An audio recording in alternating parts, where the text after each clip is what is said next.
Could a canceled show like RuPaul's Out and Proud hit AJ and the Queen be the most important LGBTQ show of 2020? Let's discuss next on AfterBuzz TV's Drag Race Weekly. Thanks for tuning in. I'm Mark J. Freeman, but some people know me as LA's drag personality and comic, Lorraine Love. Please be sure to subscribe to our channel and like and share this video. If you like all things Drag Race, you've come to the right place. Stay connected to the drama, fashion, and fun of this cultural phenomenon right here every week. It has been announced recently that Netflix has given RuPaul Charles and Michael Patrick King's 2020 breakout show, AJ and the Queen, The Axe. The show has guest starred and given a grander platform to many of the fan favorites of RuPaul's Drag Race, like Latrice Royale, Bianca Del Rio, and Trinity Taylor. And it is understandable that the drag community and the LGBTQ communities across the country were quite surprised and saddened by the news. We got a taste of mainstream notoriety and only made it to Texas on a cross-country trip, just to have the rug pulled out from under us and not give the show a chance to finish its entertaining, important, and potentially life-saving story.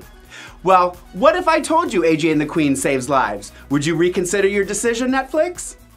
I'll get to the saving lives part in just a moment. But first, let me try to explain to everyone sitting around the table at the Netflix offices just why visibility matters.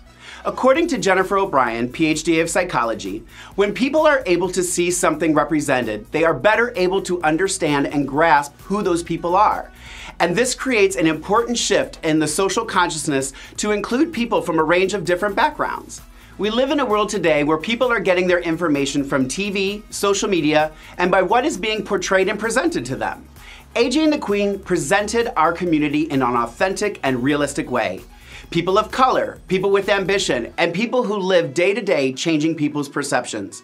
Our community is not just flamboyant white hairdressers and costume designers, which we have and are fabulous at, but it is also Asian, African American, female, transgender, doctors, construction workers, store clerks, business owners, accountants, musicians, politicians, and so much more.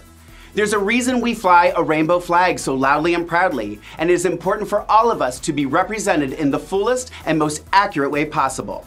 I will give credit where credit is due. According to GLAAD's 2019 Where Are We on TV report, Netflix counts the highest number of LGBTQ characters on streaming devices. Thank you, Netflix, for that. But let's go a little bit deeper now and see how we can truly rise up and be a game changer. Now, as for the saving lives part. When people feel represented and visible on TV and in society, their self-worth increases and they feel loved and important. No one should have to feel bad for who they are. O'Brien also says, the message that can come from a society in which LGBTQ people are invisible, especially through the lens of media, is that you don't exist and you don't matter. The Trevor Project's national survey on LGBTQ youth mental health in 2019 reported almost 40% of LGBTQ youth seriously considered attempting suicide in the past 12 months. How many of these young LGBTQ people would feel better about themselves by seeing their gender, their race, their orientation represented on a mainstream national platform like Netflix, and on a show like AJ and the Queen? Sometimes you have to not just think about the dollar signs when it comes to TV. You should also be remembering the influence and responsibility you have on society and the power you can give others who may be struggling, which in my opinion is why you can't put a price tag on it. My final plea to Netflix, or any other network, is to really consider the impact you can have on stepping up and finishing the important story that AJ and the Queen has to tell our LGBTQ community and its youth. Like on AJ and the Queen, LGBTQ people have families, chosen and biological.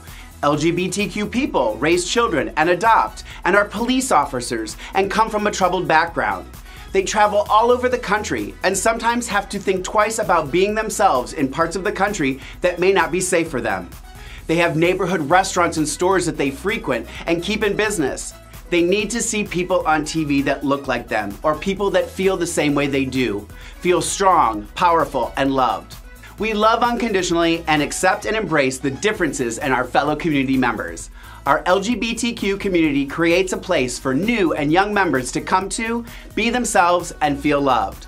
All I'm asking is for you to give them a space on TV to feel safe, important, and loved too. Thank you so much for tuning in to AfterBuzz TV's Drag Race Weekly, and I hope you will tune in each week for even more news, highlights from the Drag Race franchise, fun top 10 lists, and more. For more of my hosting, follow the Mark J. Freeman, and for more of my lavish drag life, follow me at Lorraine Love. That's LORAYNELOVE. That's all for now. Mwah! Until next week.